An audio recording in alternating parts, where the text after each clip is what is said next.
হ্যাঁ, ছাদ থেকে পড়ে অভিনব পৌঁছে যায় শহরের সবচেয়ে সুন্দর ও ধনী মেয়ে আনান্যার বেডে, যে ওই সময় শান্তিতে ঘুমোয়েছিল। সে ঘুম থেকে উঠতেই জিজ্ঞেস করল, তুমি কে এবং আমার বেডে তুমি কি করছো? আমি জানি না কোথা থেকে এলাম, কিছুই বোঝা যাচ্ছে না। আমার মনে হচ্ছে আমি স্বপ্ন দেখছি। তোমার স্বপ্ন থেকে বেরিয়ে বলো তুমি কে। তুমি কি জানো আমি কে?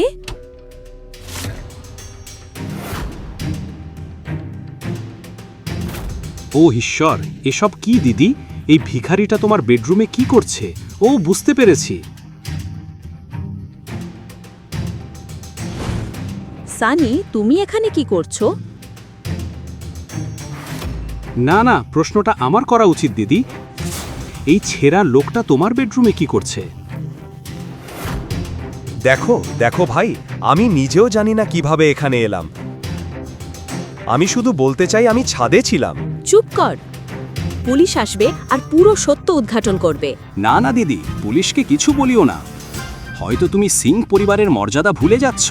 সিং পরিবারের সকল সিদ্ধান্ত এক ব্যক্তিই নেন, মহান রাজা হারদেব পাল সিং, আমাদের সম্মানিত দাদু।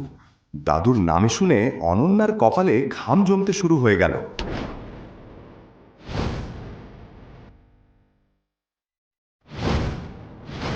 অনন্যা,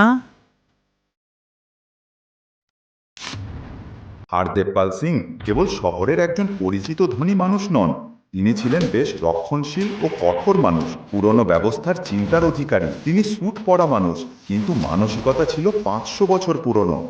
অনায়াসে আনন্যা ভয়ে কাঁপতে লাগলো। দাদু ফিরে এলে কি হবে সে ভাবতে লাগলো। অনন্যা, বের হও। দাদুর উচ্চ কণ্ঠ শুনে আনন্যা হতবাক হয়ে দাঁড়িয়ে গেল। দাদু? সে বুঝতে পারল হয়তো দাদু সব জানতে পেরে গেছেন, কিন্তু কিভাবে? আর কতক্ষণ তুই এই ভিখারিটার সঙ্গে পড়ে থাকবি? উঠ, দাদু তোকে দেখার অপেক্ষায় আছেন।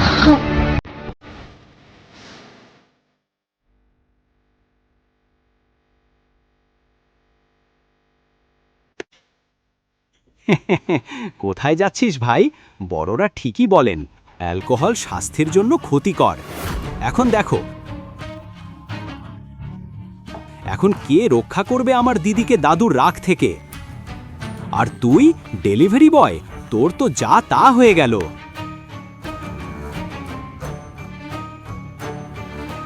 এটা শুনে অভিনব বুঝল সানি হয়তো সবকিছু করেছে। ছাদ থেকে পড়ে হয়তো অভিনব অচেতন হয়ে গিয়েছিল এবং সানি তাকে সেই অবস্থায় এখানে নিয়ে এসেছে। কিন্তু এখন অভিনবের মনের মধ্যে অন্য প্রশ্নগুলো ঘুরছিল। একজন ভাই তার বোনের সঙ্গে এমনটা করতে পারে? সে কি সত্যিই ওর ভাই? এই প্রশ্নগুলো অভিনবের মাথায় ঘুরে বেড়াচ্ছিল। এদিকে হারদেব পাল সিং একটি বড় সমস্যা বয়ে এনেছে।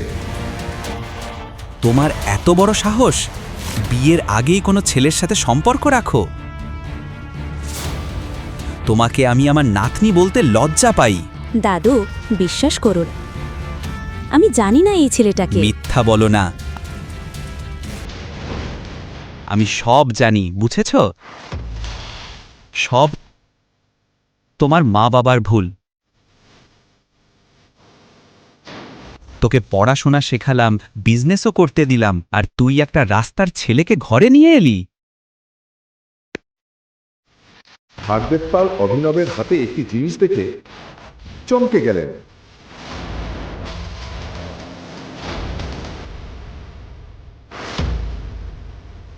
তোমার লজ্জা হওয়া উচিত। তুমি নিজে দাদু হয়ে নিজের নাতনির উপর হাত তুলছো। তাকে এভাবে অপমান করা, তুমি ঠিক আছো? এই কি ন্যায়? হঠাৎ পুরো ঘর নিশ্চুপ হয়ে গেল। কেউ আগে হারদেবের সঙ্গে এভাবে কথা বলেনি। এখানে একটা সাধারণ ডেলিভারি বয় শহরের একজন নামকরা মানুষের সাথে তর্ক করছে। তুই নীচ মানুষ, কি সাহসে আমার দাদুর মুখের ওপর কথা বলিস? তোকে গুলি করে মারব। সানি, ওকে ছেড়ে দাও। সানি বুঝল না কেন তার দাদা এভাবে বলছেন, কিন্তু তার কোনো উপায় ছিল না। তাকে দাদুর কথা মানতে হলো। হারদেব পাল অভিনবকে ওপরে থেকে নিচে পর্যন্ত দেখে অনন্যাকে বললেন, অনন্যা, ওই ছেলেটার নাম যাই হোক, তোকে তাকে বিয়ে করতেই হবে। না দাদা, আমি কিভাবে তার সাথে বিয়ে করব? আমি তো ওর নামও জানি না। ও মেয়ে, এমন নির্দোষ অভিনয় করো না। তুমি হরদেব সিংয়ের বিধি জানো না? নিঃশব্দে বিয়ে করো, আর তা আজই। না দাদা, আমি এই দরিদ্রটাকে বিয়ে করব না। আমি বিয়ে করব না। ঠিক আছে সানি, তোমার বোনকে ফার্ম হাউসে নিয়ে যাও, জানতো মাটিতে পুঁতে দাও। এটা শুনে অনন্যা সিং উঠে দাঁড়ালো। সে জানতো হারদেব যা বলছে তা সে বাস্তবেই করাতে পারে, কারণ এর আগেও যে কেউ সিং পরিবারের নিয়মের বিরুদ্ধে গিয়েছে তাদেরও এই এক পরিণতি হয়।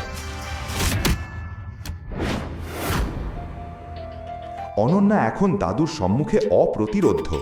অভিনব জানতো যদি সে অনন্যাকে বিয়ে না করে এক নির্দোষ মেয়ে তার জন্য প্রাণ হারাবে। দেখুন পরের episode the return of the tiger শুধুমাত্র পকেট এফএম এর ইউটিউব চ্যানেলে। নিচের লিংক থেকে পকেট এফএম অ্যাপ ডাউনলোড করুন।